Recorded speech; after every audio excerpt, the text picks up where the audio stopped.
I'm Horace Ward from the Episcopal Church of the Holy Family here in the great city of Miami Gardens. It's the flu season, and I'm reminding everyone 6 months and older to get a flu shot. I got my flu vaccine because I am over 65 years of age. I'm at a higher risk of developing complications from the flu than a younger person. The flu vaccine is the best defense against the flu for me and my family. Need a flu shot? Come on. It's free. Go to livehealthymiamigardens.com for a list of community providers. Let's do it.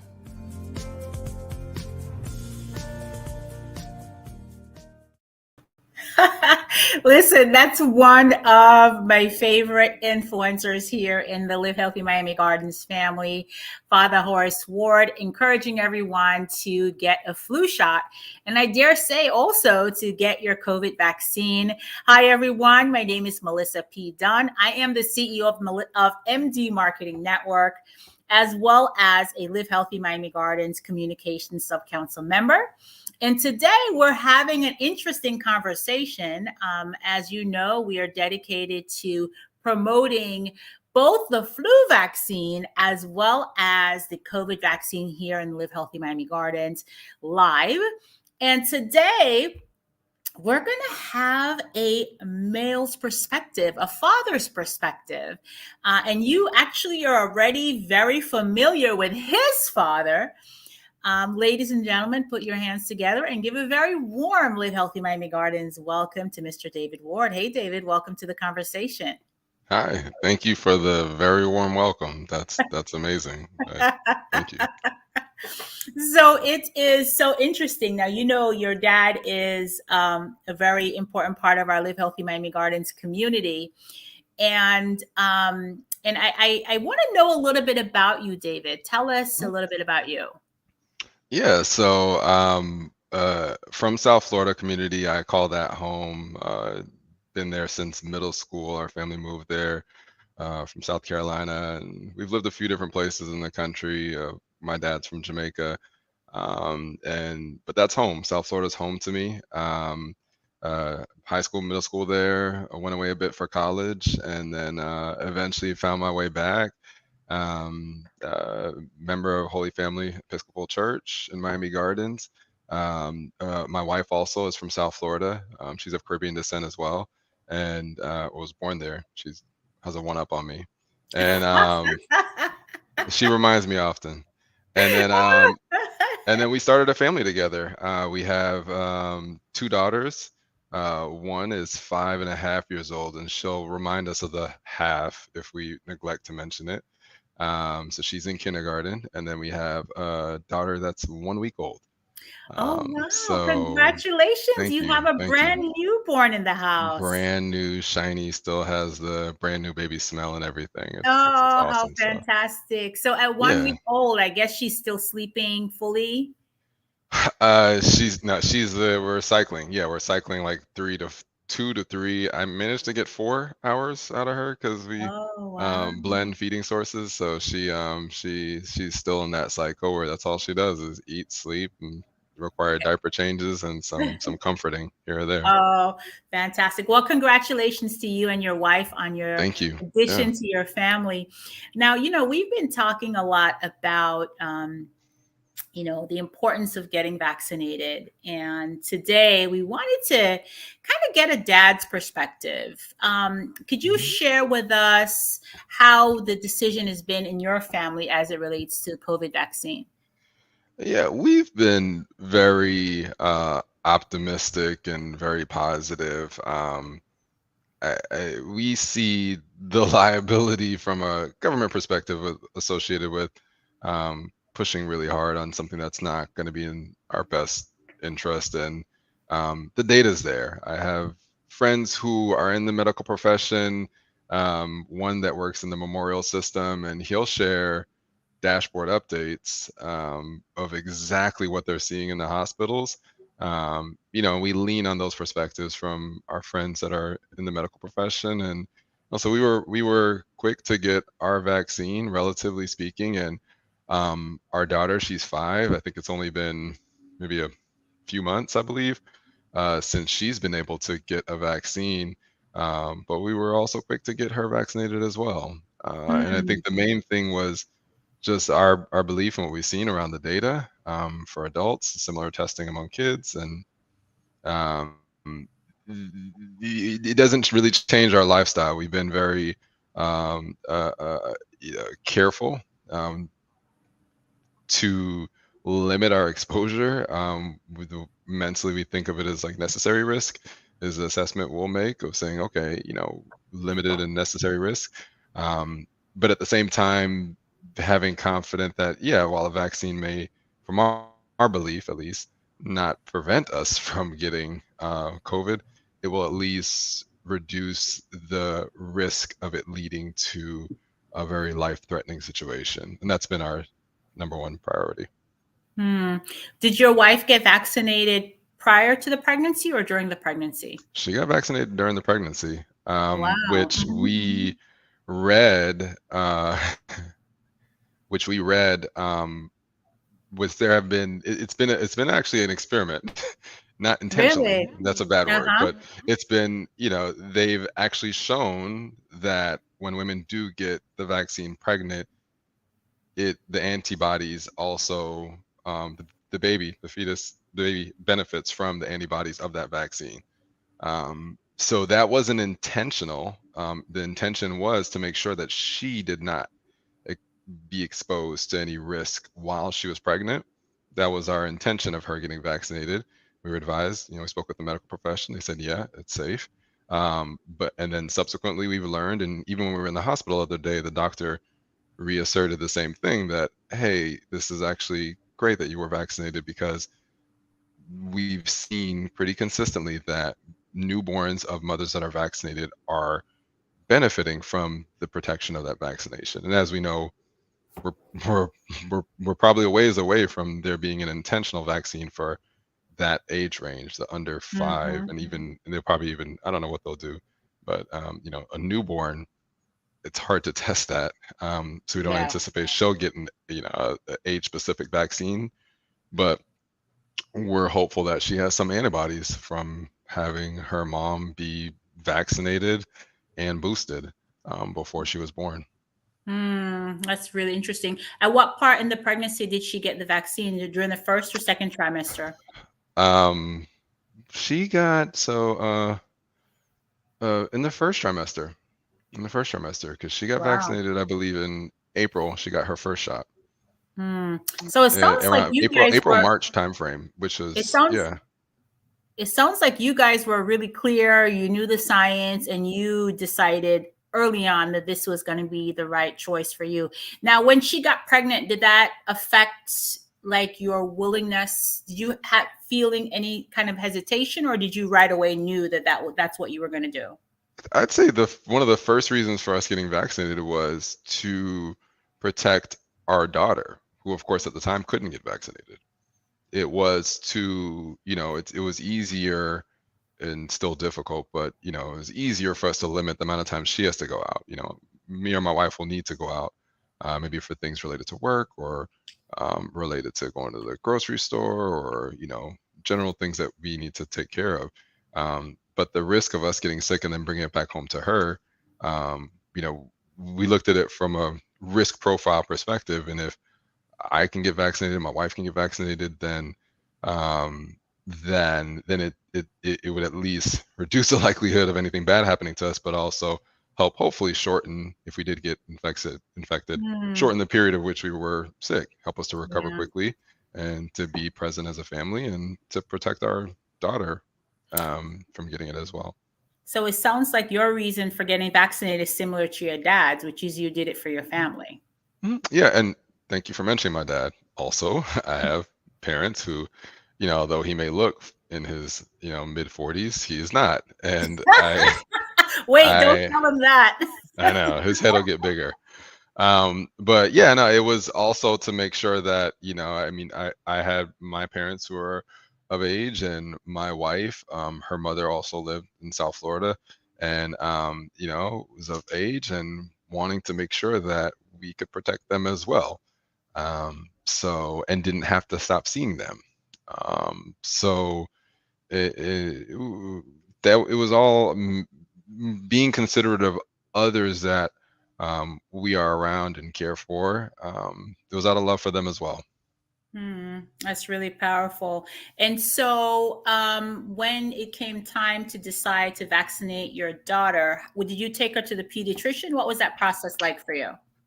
Um, there was a drive that was done. I can't remember if it was through the pediatrician or through in partnership with the pediatrician in the school. So we were able to go, or the school district, can't remember, but yeah, there was a system that was set up that made it easy for us to get her vaccinated. It was it. Yeah. She's got both of her shots, and she's Oh, she's proud of it. So really? What did she say? I She mean, lets people know that she's vaccinated. I love well, it. yeah, she literally will tell you. She's like, I have the chicken pox vaccine. She's like, I've gotten 3 shots, Dad. And I'm like, no, you got more, but it's just fine. She'll say, I got the flu shot, I got the chicken pox vaccine, and I got the COVID shot. She actually thinks she's invincible to COVID, but Oh, what? we have I to love encourage her, it. you still need to wear your mask, you still have to wash your hands. It just Yeah. makes it so that if you do get sick from COVID, that it's not gonna it's not gonna hurt you as much. Like Hmm. you'll be protected and you'll be able to defeat it. That's the How way we frame it. have you noticed any impact, this whole COVID thing? Have you noticed any impact at all on her stress level or her mental health? How is she doing with it? That's been a challenge. She's back in school now in person. She missed the first half of pre-K. So she missed a chunk of daycare, and then she missed the first half of pre-K. And that was hard. She didn't. She was at the time an only child. She has some amazing cousins, but they didn't live in town, and we weren't comfortable socializing with other families, or we did it in a very, very limited fashion, like mostly like drive-bys, or you're waving hi in a car and we drive to somewhere together. um, so that was tough because this is an age where kids are supposed to get, that is the primary thing that pre-K is for. It's developing the discipline of being in a school setting and becoming acclimated with your core concepts that will prepare them for kindergarten and the social development. So that was tough. That was tough. So I think I also would say that we viewed that also as a, that was pre-K. She obviously didn't get a vaccine until she was in kindergarten. But that also helped us to feel even more comfortable with her being in kindergarten and staying in kindergarten, where we have seen instances of some kids getting COVID, but feeling comforted that if she is exposed, she'll be in a good position to fight it. Fantastic. And so, how is she do the kindergarten that she's in? Do they mandate masks? How is that working for her? Yeah, they do. They do, and she's fine with that. She does question it sometimes. She's kind of like, "Why do I need the mask? I have the vaccine." We tell her, "Hey, it's not only protecting you from other kids who may get it, um, uh, and reducing the chance of you getting it, but it's also um, uh, uh, uh, making sure that if you happen to get it, that you're not giving it to other kids." So trying to encourage her and help her understand that system of respect, which, by the way, I think there are other countries that have done this. Like in Asia, certain Asian countries, they wear masks when they are sick out of respect for others. And some people do wear them in like busy subways to protect themselves from what they may or may not get. So just teaching her that as a best practice. And she's fine with it. We make it fun. She has a lanyard for her mask that has her name on it. It's colorful. And she can clip that to her mask. We get her fun little masks that have unicorns and things on it. And she can pick whatever color she wants. So for her, it almost becomes a little fashion statement more than, a burden. Oh, wow. That's such a good tip, David, to make it as fun as possible. I Mhm. love that idea of getting, whatever character your child likes, make sure that Yeah, that's on the mask, and so it feels like an extension of their outfit. yeah, absolutely. Great Absolutely. idea. Great idea. And then how is your wife adjusting now to being home with her newborn? And I'm sure she's perhaps still trying to figure out the whole sleep thing. Yeah, she is. I think I support her and we tag team on that as much as possible to help with her recovery. But she, I think we were on pins and needles leading up to this, and we're very grateful and fortunate that we didn't have any COVID complications while she was pregnant, because we've heard very bad things about some people getting COVID while they were pregnant. So we've just been pins and needles even through the hospital. We had she had a dry cough when we were in the hospital, and they gave her a COVID test before we could leave the hospital, just so we could be informed. But you're Mm, in that setting, you have the providers coming in, everybody's wearing masks, but you're just trying to reduce risk. It's not 100%. So that's our, again, mentally, we just try to minimize the risk profile as best as possible. So I like that. It sounds like you and your family kind of have an agreement about how you're going to navigate this pandemic together with vaccine and social distancing, wearing your mask, and then kind of limiting your exposure. yes, we do. We do. Mm, Some things we debate, like whether to wipe down the groceries with sandy wipes are still it still makes sense, and that's a proxy debate between myself and my mother-in-law and my wife. But mm, other things we're pretty consistent about, which is just not letting it rip, but making sure that you just calculate whether whatever you're doing really makes sense, and what are you doing to be cognizant of the fact that there's still a virus looming and impacting lives. So mm. Are you guys, I know that you said that you're limiting your exposure as much as possible. Are you eating out? Are you going to different social events? What level of kind of normalcy are you doing socially? we have eaten out. Um, I'd say maybe a handful of times in the past uh, 2 months, or no, maybe even 6 months. So it's very limited, very limited. When we do eat out, we will eat out outside. I eat, there's been a lot of media out there explaining the way the virus works and how it spreads, and I have burned in my mind like this concept of like viral load. So how much of those viral particles you are breathe in impact, determining how the virus and if the virus affects you. So we try to be outside, because our understanding is that reduces a viral load. You have a lot of air circulating, or if you are inside, being somewhere where they can have a window or a door or something open to have that circulation. So we try to check those boxes off in our head. Um, Social engagements, again, just being considerate of, like, understanding the values. Not We're not losing any friends, but we may not see the ones who have a different perspective from us on how serious the virus is and what they think best practices are. Are they vaccinated? Do they wear masks, or are they just having a great time partying in the streets without any mask, and may have gotten one vaccine or have a fake vaccine card or something crazy. So we try to, those are the folks we will not socialize with, and it's the ones who are more serious and have aligned values that we may see. But even then, it's pretty limited, because Mhm. you can't control all the variables. You don't know what you don't know. Yeah, that's a good point. You don't know what you don't know. And I think it's also, speaking of language, of knowledge, right? It's also very important for people to get their information from a trusted source because we all know that fake news sometimes run rampant on social media. And that's the hard part for a lot of people. It's like, okay, I know it exists, but which one is fake and which one is not? Um, so, I mean, you could say, hey, I don't know which one is real and which one is not, but it begs the question of, okay, if you don't know which one is real and which one is not, what if all the warnings and guidance on how to treat and respond and avoid getting infected with the virus are real? Do you want to gamble that they're not? for a short-term benefit only to realize long-term drawbacks. Hmm, good point. Good point.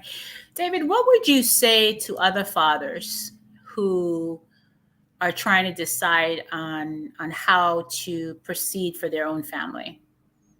It's funny because depending on how, in my house, we try to have a very balanced approach in terms of, um, shared roles. I view my wife as an equal, and we're on equal footing. And, I know some households have a very, you know, patriarchal structure, if you will, but however you view it, whatever role you play in your house with equal footing or you're the head of the household, there's some level of influence, and don't discount that. You do have strong influence both with your spouse and with your children. And, sometimes you have to make decisions that maybe aren't the easiest and the most fun or the most comfortable, but that's the role, in my view, of the husband, of the father of the house, is to protect your family, regardless of what the role is. You're a protector. My daughter lately, she's had this fear. She understands the concept of a thief. I don't know, watching cartoons on TV or what have you, or watching movies on Disney. She knows what a thief is, and she's scared of is a thief going to come into the house? Was a question she asked me last night. Is a thief going to come into the house and take my bracelet away? She has a little bracelet we gave her when her sister was born. Or is a thief going to come into the house and, do something bad? And I'm like, no, I'm the protector of the house. I will make sure there are no thieves coming in the house. You have nothing to worry about. That is my job. I show her my muscle, which she thinks is big because she hasn't seen, a real strong person. And she's like, wow, okay, you'll protect the house. Well, yeah, an extension of that is making these wise and maybe not the funnest, but relatively conservative. But probably what I view as the most intelligent decision of saying, hey, there's other ways to protect the family. We need to get vaccinated. We need to wear masks, and we need to limit our exposure and our risk um, as much as possible. That's it. Wait for this thing to blow over. Hmm. Yeah, I've spoken to that's such a wise course of action, David, and I've spoken to quite a few families who, unfortunately, some are still hesitant about getting vaccinated. One person that I spoke to earlier today said, "Well, she had the vaccine, she had COVID before." And so she thinks that now she doesn't really need the vaccine because she Hmm. already has the antibodies from the vaccine. And I'm kind of wondering, like, what can I say to reassure someone at this point? Like, we've been living with COVID for almost 2 years, right? What more can we say to get people to get vaccinated?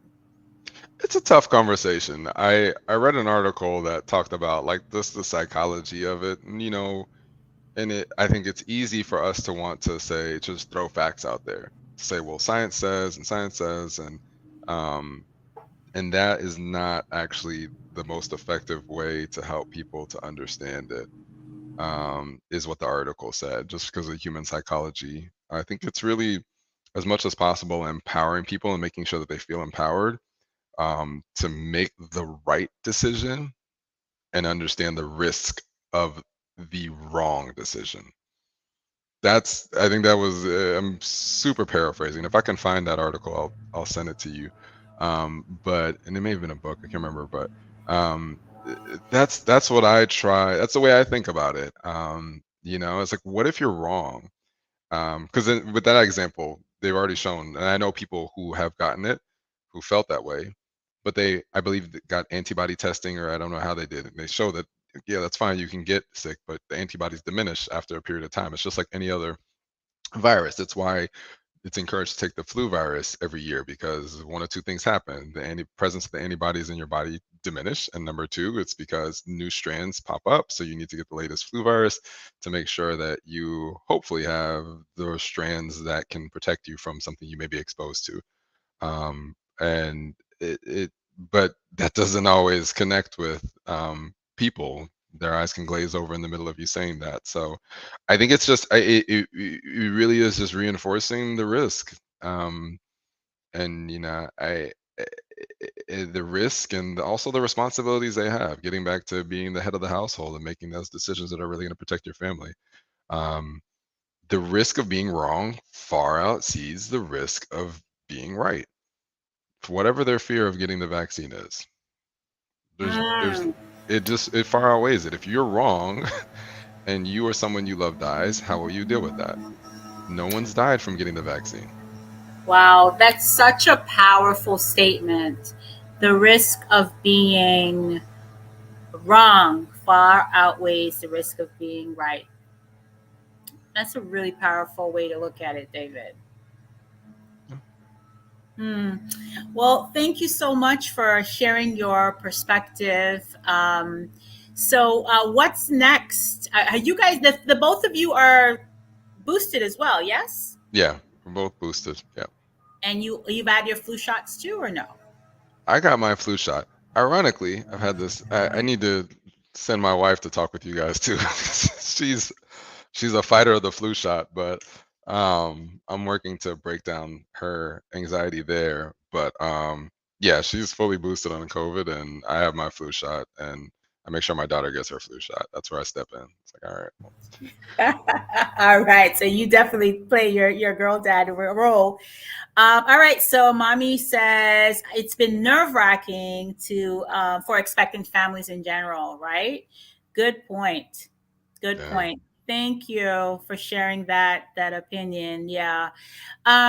So you now have a new baby home. Your family is fully protected. It sounds like you guys are moving fully into health and well-being, David, and I wish that for you and your entire family. Yeah, I appreciate it. We take it one day at a time, and hopefully we don't see any more waves and can contribute to the ending this wave. That's what we hope, is for the same normalcy that everyone's yearning for.